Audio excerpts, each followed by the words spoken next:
Chancellor കൂടിയായ governor Arif Muhammad ഖാനെതിരെ നിലപാട് കടുപ്പിച്ച് കേരള സർവകലാശാല സിൻഡിക്കേറ്റ്. കേരള സർവകലാശാലയിൽ ചാൻസലർ ഉദ്ഘാടനം ചെയ്ത പരിപാടി ഇടത് സിൻഡിക്കേറ്റ് അംഗങ്ങൾ, ജീവനക്കാർ, അധ്യാപകർ എന്നിവർ ബഹിഷ്കരിച്ചു. SFI പ്രവർത്തകർ സർവകലാശാലയ്ക്ക് മുൻപിൽ പ്രതിഷേധം നടത്തി. അതേസമയം ചാൻസലർ തന്റെ രോഷം തീർത്തത് മാധ്യമങ്ങളോടായിരുന്നു. കേരള സർവകലാശാലയിലെ സംസ്കൃത ഡിപ്പാർട്ട്മെന്റാണ് 3 ദിവസം നീണ്ടുനിൽക്കുന്ന ശില്പശാല സംഘടിപ്പിച്ചത്.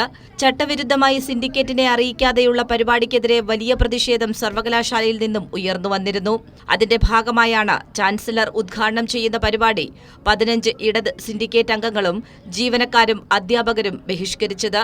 വൈസ് ചാൻസലറിലൂടെ ചാൻസലറായ ഗവർണർ സർവകലാശാലകളെ കാവ്യവൽക്കരിക്കാനുള്ള നീക്കം ശക്തിപ്പെടുത്തുന്നതിനെതിരെയായിരുന്നു പ്രതിഷേധം.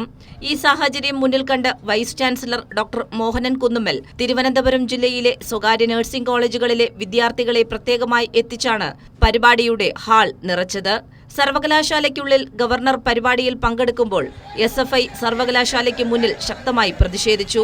തെരഞ്ഞെടുക്കപ്പെട്ട യൂണിയനെ ചുമതലയേൽക്കാൻ അനുവദിക്കാത്ത VCയുടെ നിലപാടിനെതിരെയായിരുന്നു ഈ പ്രതിഷേധം.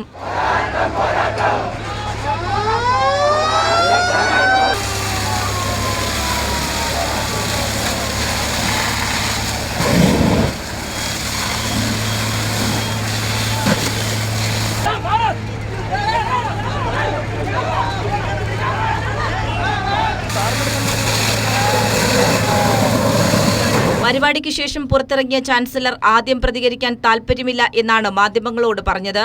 എന്നാൽ പിന്നീട് പതിവ് തെറ്റിക്കാതെ പാതി വഴിയിൽ പുറത്തിറങ്ങി മാധ്യമങ്ങളോട് തട്ടിക്കയറി.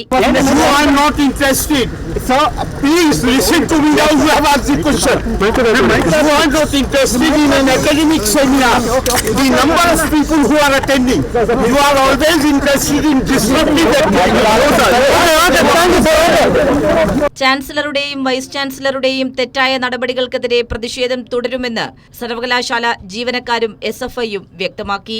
കൈരളി ന്യൂസ്, തിരുവനന്തപുരം.